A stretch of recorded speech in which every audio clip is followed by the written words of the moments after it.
This is our house. Everything that's in this garage is what we have left. A pile of soot-covered clothes and a handful of treasured photos. Yet this North Bossier Parish family feels lucky to have saved the most important things, each other. And they have a couple of heroes to thank for that. 5 o'clock on a Saturday morning, it's a wake-up call this family wasn't expecting when they woke to the sound of someone beating on their door and the smell of smoke. KSLA News 12's Doug Warner joins us in studio with more on this family's daring escape from their burning home. Well, as you know, 5 a.m. in the morning isn't exactly prime time for your home to catch on fire. Your family's asleep. Most neighbors are as well. Yet this morning, someone was up, called 911, which was followed by a couple of deputies racing to the scene. So much was lost, but it doesn't compare to what was saved. That's my college diploma. Danielle Tuno knows it's going to take much more than a few wipes of the soot to get back everything they lost Saturday morning. That's my little mini-me. You're looking at the only photos she could find from inside her family's burned-out home.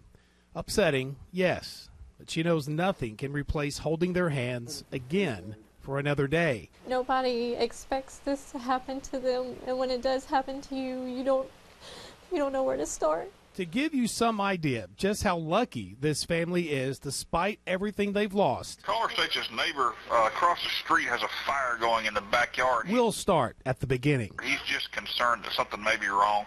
10-4.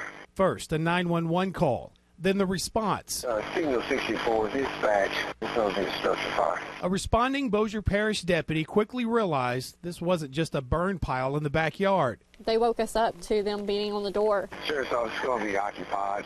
Tell them to step it up. That's Deputy Darrell Ware asking for the fire department to put a rush on it.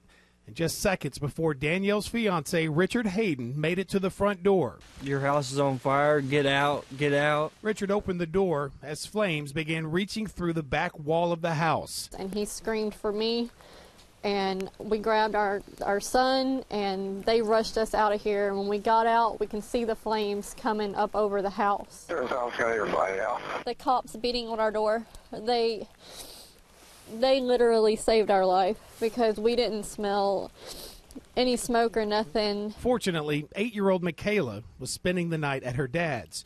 But for her brother, 9-year-old Trevor, who has autism, he does not understand that we can't come home, that he no longer has a home to come home to. So, I mean, that's going to be the hardest part, is getting him through while we can't come back here. Now, Danielle and Richard find themselves homeless just weeks before Christmas. And just months before. It's a boy. Grayson Dean.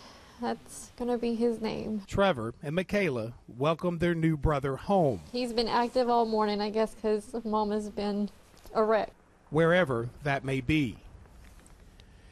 Their children go to Bossier City's Apollo Elementary. Many of the teachers and parents are doing what they can to help there. As for Saturday morning's big helper, Deputy Ware, you see right there, he's no stranger to playing hero. He's played this role before. He actually rushed to an apartment fire a few years back in North Bossier and rescued someone off a burning balcony. So I'm sure he may be getting one of those awards, those plaques again in the future. Melissa?